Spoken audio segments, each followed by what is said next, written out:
J'ai lu plus de 100 livres sur la manifestation. Des années de tests, d'expériences, de doutes et de révélations.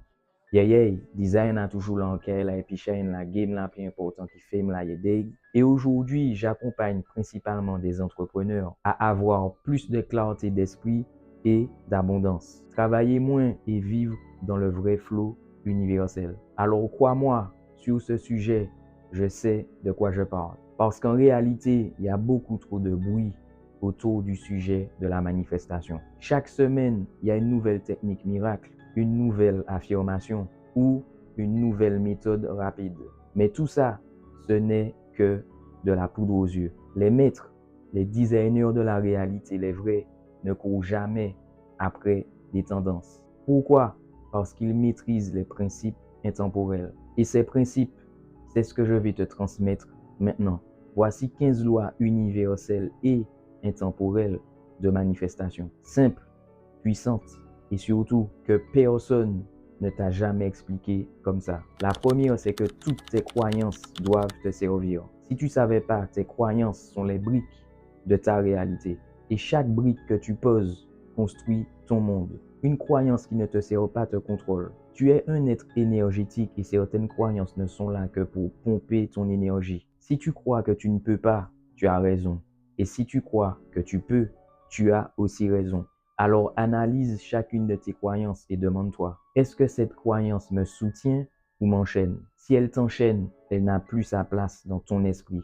Loi numéro 2, protège ton énergie avec des limites. Ton énergie, c'est la monnaie la plus précieuse de l'univers. Et tout le monde veut y goûter.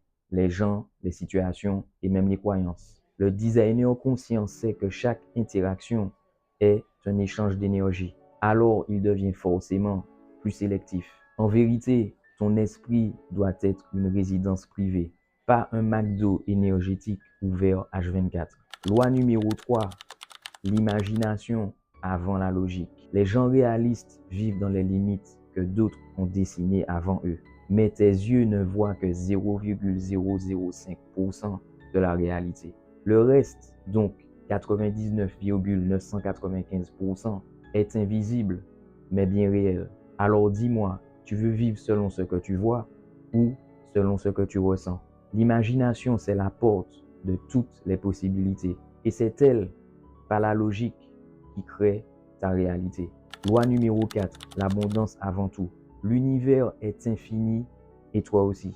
L'abondance, ce n'est pas un luxe, c'est ton droit de naissance cosmique. Mais pour la recevoir, tu dois déjà penser et vibrer abondance. Quand tu vis dans le manque, tu bloques ce que la source veut t'envoyer. Sois comme une éponge ouverte, pas une éponge pressée. Laisse-toi te remplir de l'abondance de l'univers. Loi numéro 5, la gratitude est le langage de l'univers. La gratitude est une fréquence de réception.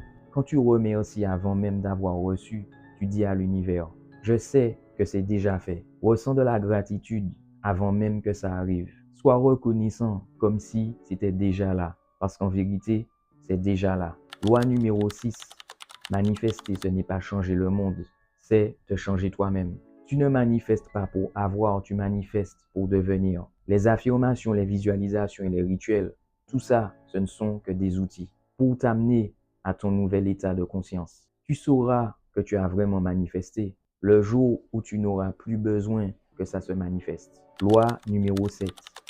Apprécie le succès des autres. Nous sommes tous un, une seule conscience qui est fragmentée en milliards de corps. Quand tu critiques ou jalouses, tu rejettes ta propre expansion.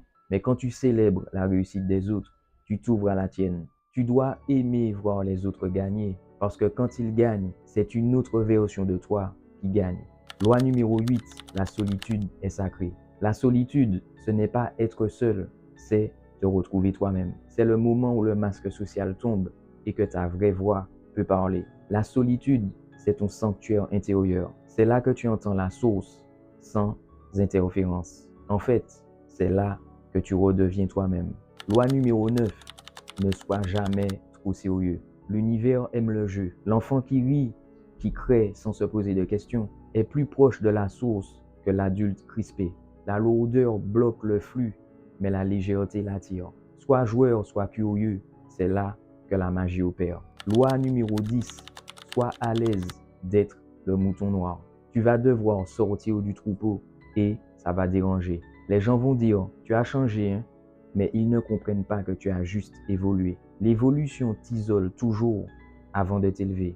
Sois fier d'être unique, sois fier d'être différent, car les gens normaux n'amènent jamais rien de nouveau. Loi numéro 11, reste intellectuellement humble. L'humilité, c'est la porte de la connaissance. Celui qui croit tout savoir se ferme, mais celui qui reste curieux s'ouvre. Comme on l'a dit plus tôt, sois une éponge, pas une pierre. Apprends, observe, écoute. Reste élève de la vie, c'est le secret de tous ceux qui progressent sans cesse. Loi numéro 12, tout échec est un succès déguisé. Échec et réussite ne sont que deux faces d'une même pièce. Change ta perception et la perte devient une préparation. Le recul devient alignement. Chaque échec porte la graine d'un succès futur et tu n'as qu'à l'arroser avec ton intention. Loi numéro 13, tu es ce que tu consommes. Tout ce que tu lis, regardes ou écoutes alimente constamment ta conscience. Chaque seconde d'attention est une offrande énergétique. Alors choisis consciemment ce que tu consommes. Ce que tu nourris dans ton esprit finit toujours par pousser dans ta réalité. Loi numéro 14, tu ne peux avoir que ce que tu as déjà. Le paradoxe, c'est que tu ne peux recevoir que ce que tu ressens que tu as déjà. Dès que tu veux, en vérité, tu dis à l'univers, je ne l'ai pas. Et l'univers te répond, ok, décide que c'est déjà fait, ressens-le comme une évidence et regarde la réalité se recalibrer autour de toi. Loi numéro 15, l'adversité est un test de maîtrise de soi. Chaque défi, chaque challenge n'est qu'une vérification d'alignement. Dès que tu veux évoluer, l'ancienne version de toi résiste. Elle t'envoie des obstacles juste pour voir si tu vas retomber dans tes anciens schémas. Ne réagis plus comme avant. Observe, respire et reste aligné. C'est la preuve que tu maîtrises ton énergie. Vu que tu es toujours là, je vais te donner une loi bonus. La méditation est obligatoire. La méditation, ce n'est pas une pratique, c'est un retour à la maison. Pas besoin d'être un moine tibétain, il te faut juste du silence. Ferme le monde extérieur et entre à l'intérieur. C'est là que tu retrouves la source. C'est là que tu redeviens le créateur, le designer. En conclusion, toutes ces lois ne sont pas des trucs spirituels.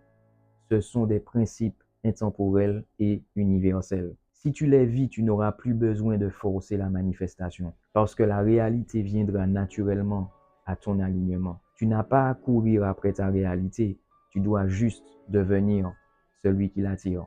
Et à partir de ce moment-là, tout s'aligne. Si tu as kiffé cette vidéo, n'oublie surtout pas de t'abonner à ma newsletter Devenir Dieu. Le lien est dans la description.